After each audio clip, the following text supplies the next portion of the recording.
Under Solomon's temple, there was a room sealed with concrete in 1981. Nobody has opened it since. Nobody agrees how many rooms are down there. One survey counted 34, another counted 49. 4 men went under it across 114 years. 4 sets of plans came out. None got to the end. And artificial intelligence was handed all 4 at once. Where do the lines meet? They meet at the room. There is a sentence repeated in almost every documentary ever made about this place. Nobody has ever excavated beneath the Temple Mount.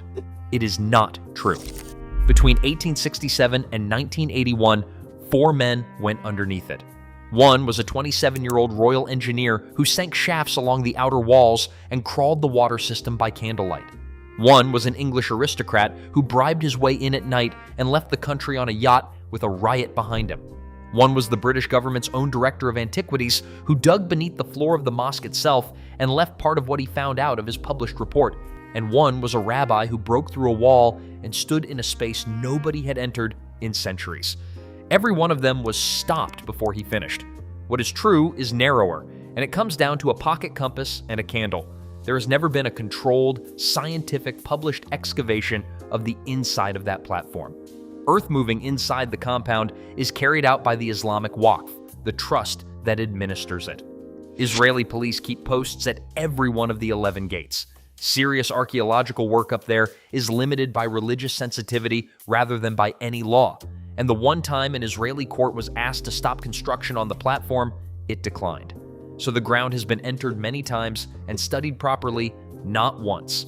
What that leaves behind is maps. 4 sets of them, and they have never agreed with each other. Start with the maps because the maps are the problem. The man who drew the first of them was 27 years old, and he was forbidden from digging in the one place he most wanted to. The Palestine Exploration Fund sent Charles Warren, a royal engineer, to Jerusalem in 1867 with permission to survey the city and no permission to excavate inside the sacred compound. So he did the only thing left to him.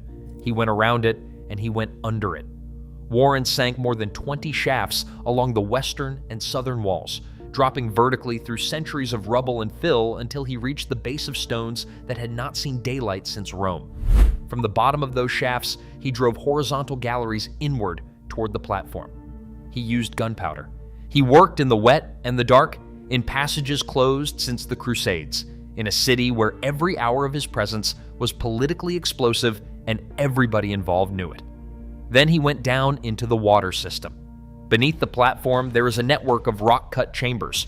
Warren went into them one after another in December, alone or with a single companion, and measured them by candlelight. The numbering he invented down there is still the system archaeologists use.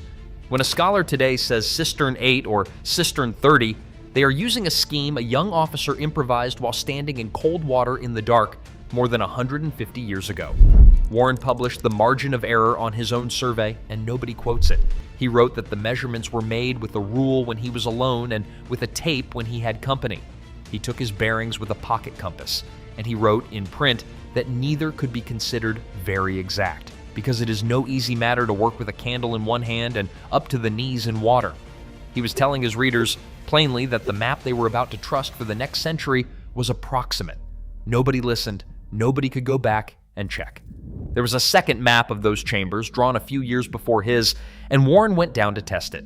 It belonged to an Italian engineer named Ermete Pierotti, who had drawn 3 of the chambers as connecting to one another. Warren went and looked. He reported that they have no connection with each other at present, and that the channel Pierotti had drawn running between them was not there either. 2 surveys, same decade, same rooms, same darkness. Different answers about which rooms touch. That disagreement is still open. It has stayed open since the 1860s because the ground that would settle it is the one piece of ground nobody has been permitted to work. And every plan of the underside of that platform in circulation today, in every book and every documentary and every reconstruction you have ever seen, descends from those 2 men and their candles. One more thing about Warren. His shafts went down the outside of the walls. His galleries pushed inward. And every single one of them stopped short of the platform. Not because the money ran out, because the permission did. 40 years later, a very different kind of man went down there, and he never meant to publish a word of what he found. Montague Parker was an English aristocrat, and he was hunting the Ark of the Covenant. A Finnish scholar named Walter Juvelius had convinced him and a syndicate of investors that he had found a cipher buried in the Hebrew scriptures, and that the cipher gave directions in through the water system, under the platform, to the treasure of the temple.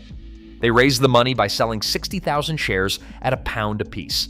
They bought an Ottoman excavation permit for £500 and quietly agreed to split whatever came out of the ground with Ottoman officials, 50-50.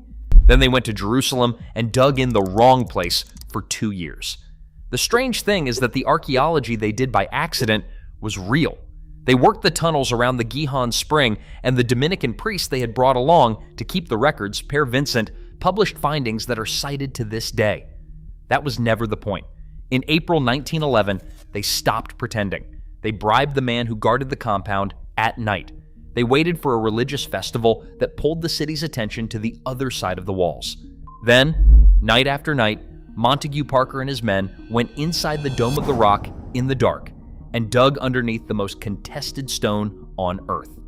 On the night of the 12th of April, somebody heard them. What followed went through Jerusalem like a fire. Word spread that Englishmen were under the rock. The streets filled. Parker's men ran for the train to Jaffa. Juvelius was already gone, sent home sick with malaria. And at the coast, Parker did something with a nerve you almost have to admire. He invited the Ottoman port officials aboard his yacht as his guests, excused himself to go and prepare for their inspection, and sailed away. The Ottoman government searched the ship and announced that nothing had been taken. That is the version in the history books, and it is where nearly every account of the Parker expedition stops. There's another document. An Ottoman investigator named Abu al-Saud filed a manuscript report on the affair, and that report surfaced at auction in 2018. Al-Saud wrote that the digging under the compound had gone on for more than 6 days. He wrote that a tunnel had recently been closed using new clay, which is to say that Parker's men sealed their own hole behind them before they ran. He recorded that the night caretaker had been paid 25 French pounds, plus another 12 covering the cost of tea and coffee. And he wrote that the British had fled to Jaffa, having already shipped 28 boxes of antiquities, together with 18 boxes carried by hand. 46 boxes, according to the man the Ottomans sent to find out. That is an accusation inside an investigator's report. It is not an inventory, and it has never been tested. But hold the two statements side by side. The government said nothing left the country. Its own investigator wrote down a number. An earthquake handed the British the only opportunity anybody has ever had.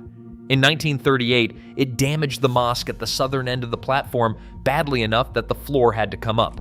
Robert Hamilton, who ran the Mandate's Antiquities Department, cut 7 trenches beneath it and sank pits under the piers.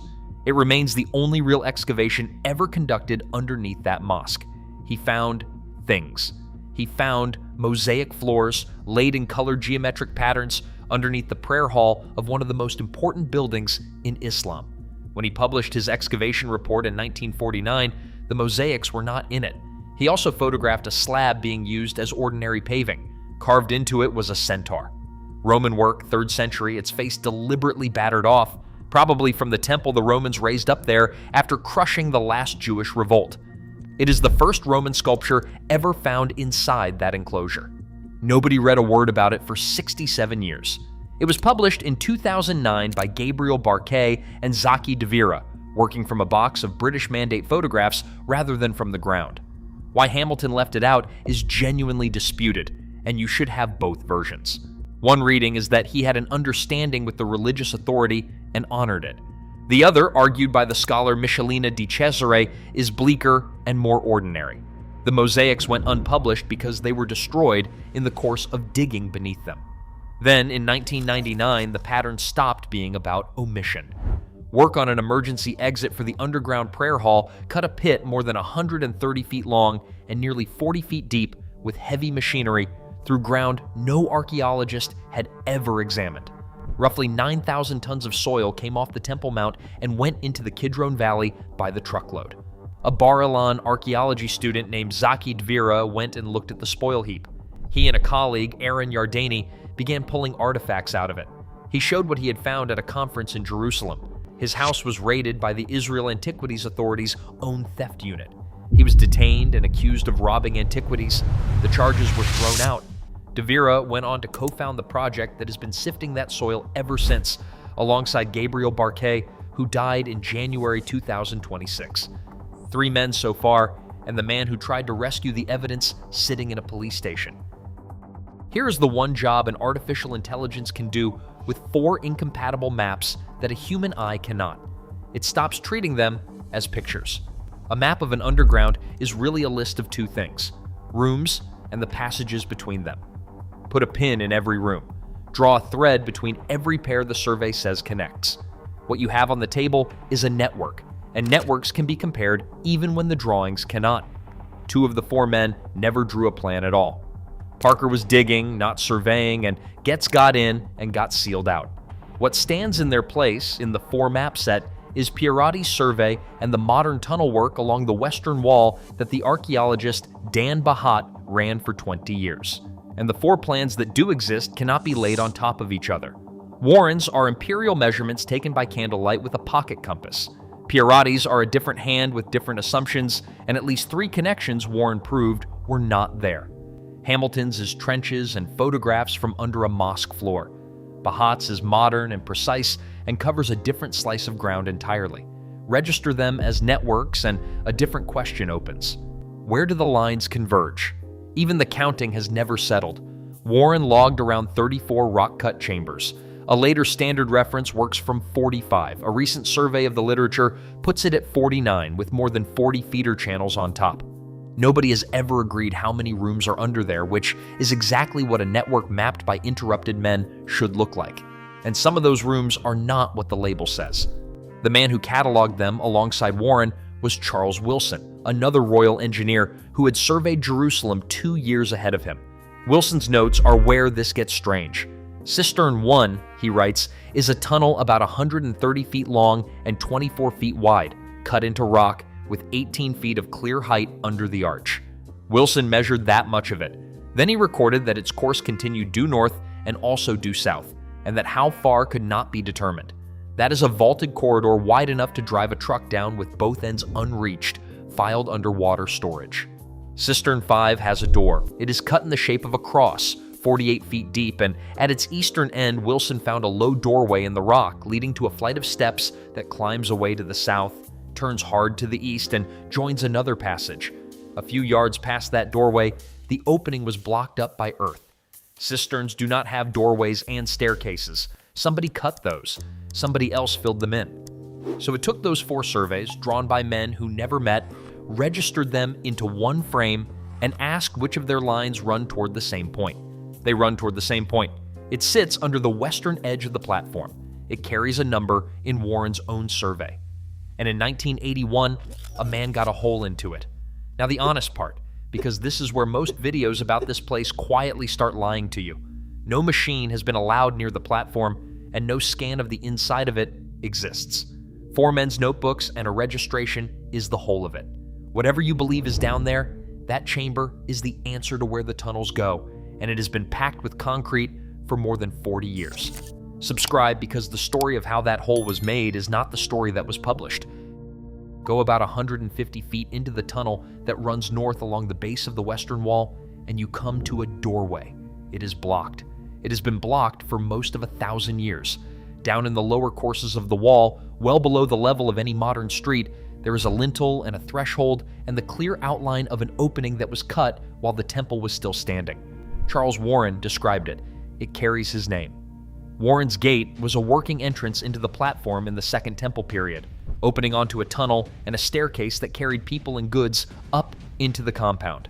The historical sources have it used for bringing in wood. Then the temple was gone and the gate went on being used, and this is where it stops being architecture. After the Arab conquest, Jews were permitted to pray inside the passage behind that gate, in under the platform itself, rather than out at the wall where they pray today. For a long stretch, the space had a name of its own.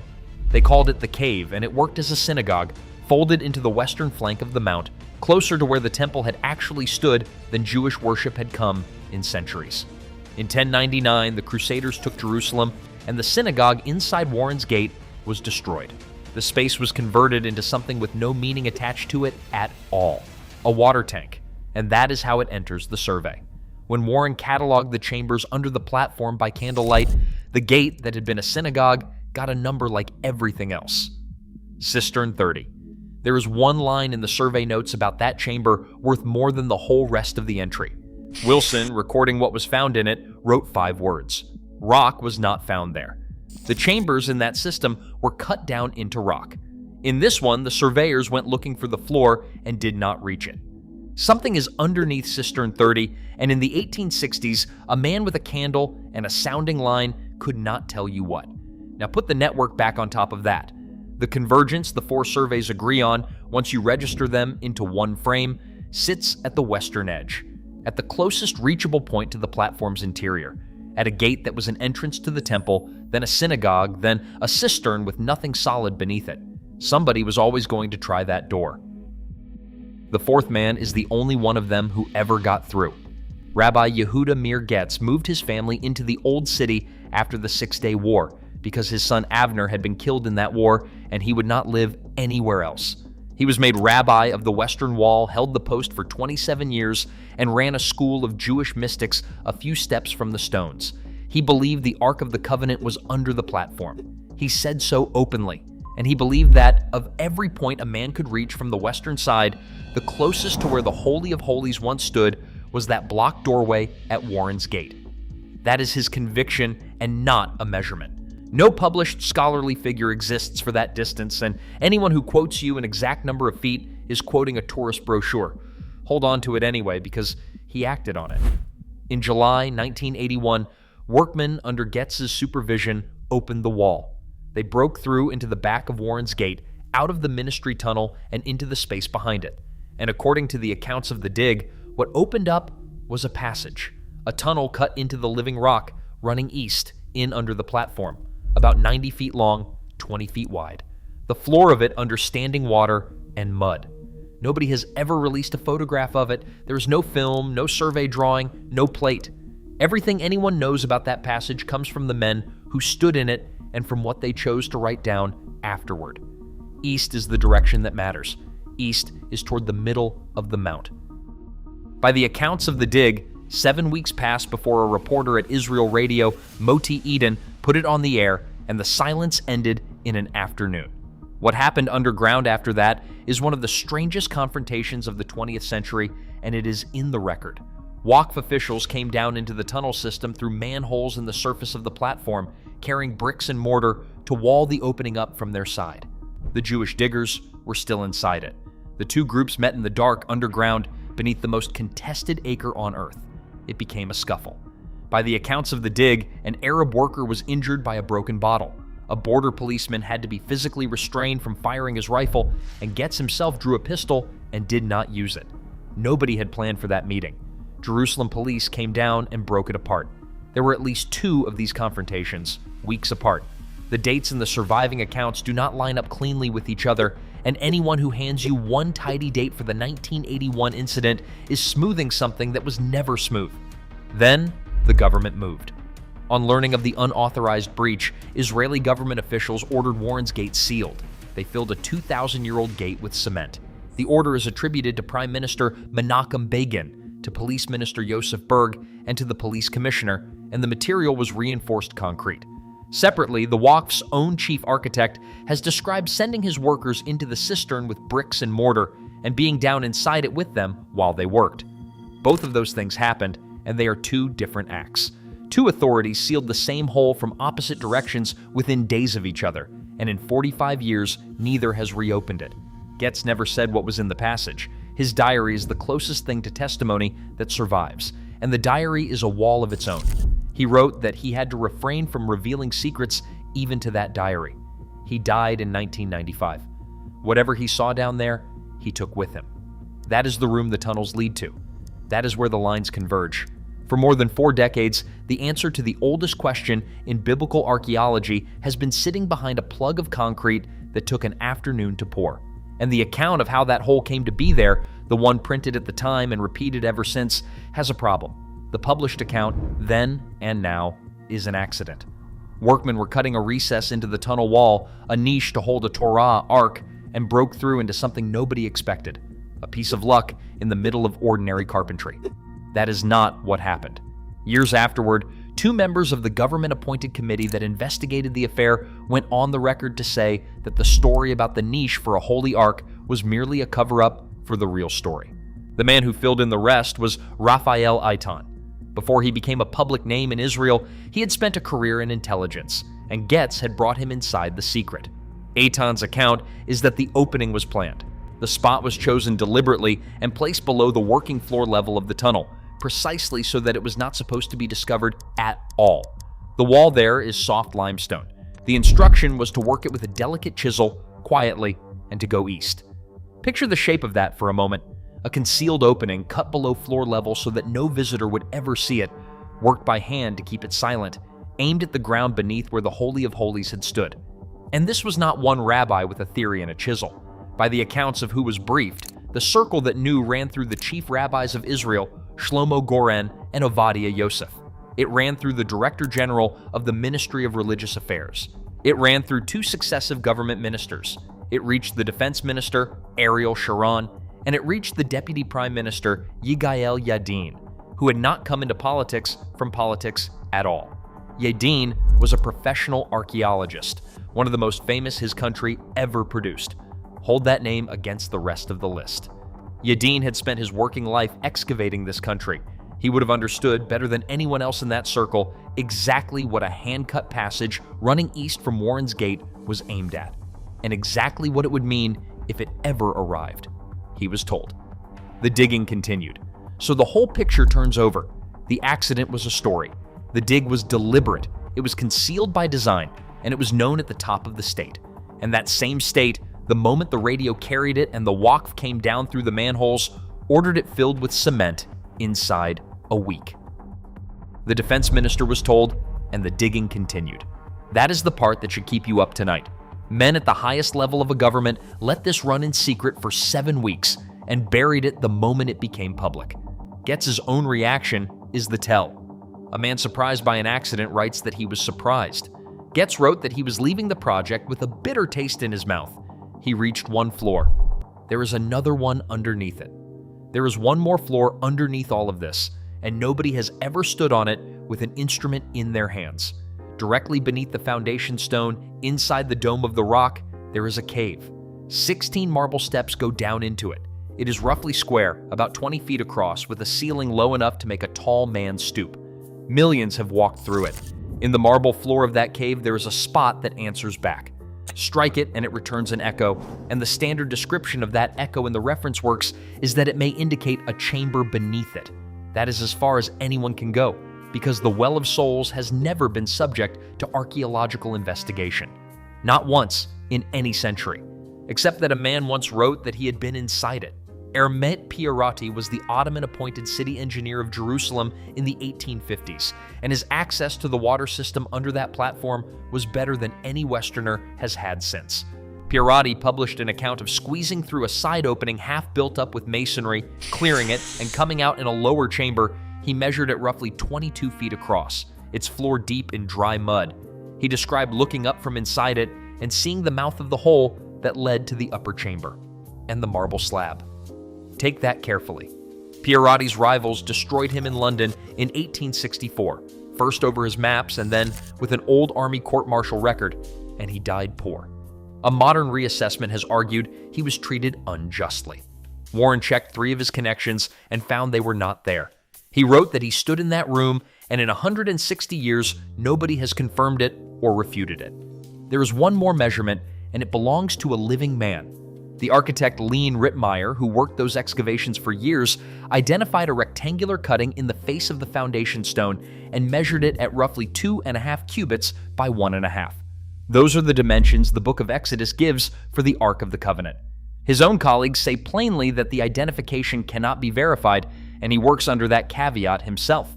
What is not in dispute is that the cutting is there, that it is the right size, and that nobody is permitted to look underneath it. There is a way to look without a shovel, and it is the reason this story is not over. Cosmic ray imaging is what found the void above the Grand Gallery inside the Great Pyramid. It has been demonstrated underground in Jerusalem exactly once by a Tel Aviv University team, inside a cistern in the City of David, over roughly 10 days of exposure through 20 feet of rock. It worked. It has never been pointed at the platform, and it has not been approved to be. And the most famous archaeological run that technique ever made, Luis Alvarez, under the Pyramid of Khafra in 1970, found nothing at all. It can come back empty. Erez Etzion, the Tel Aviv University physicist whose team put that detector into the ground, has said out loud what everyone in this story wanted. "It is our dream," he said, "to scan underground in a search for tunnels that might lead us to the Temple Mount." Warren was stopped by a permit, Parker by a riot, Hamilton by a report he chose not to write, Getz by concrete. The fifth attempt would not have to touch the ground at all. There is a plug of concrete in Jerusalem tonight with a room behind it that nobody alive has seen the whole of. Put all 4 surveys together and the passages point at a single door on the western side, a door that was an entrance to the temple, then a synagogue, then a cistern with nothing solid underneath it, and then a hole in a wall that a government filled with cement inside a week. Every plan of that platform you have ever seen came from men who were stopped. You now know where their lines meet, and almost nobody does. The particles are still falling on that hill tonight, and nobody has been allowed to aim anything at them. So here's the question I cannot put down, and I read every answer.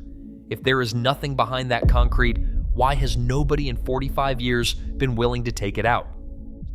Subscribe, because the official record breaks in more than one place, and the next one is the quarry at Baalbek, where 3 stones were cut that nobody has ever explained how anyone moved.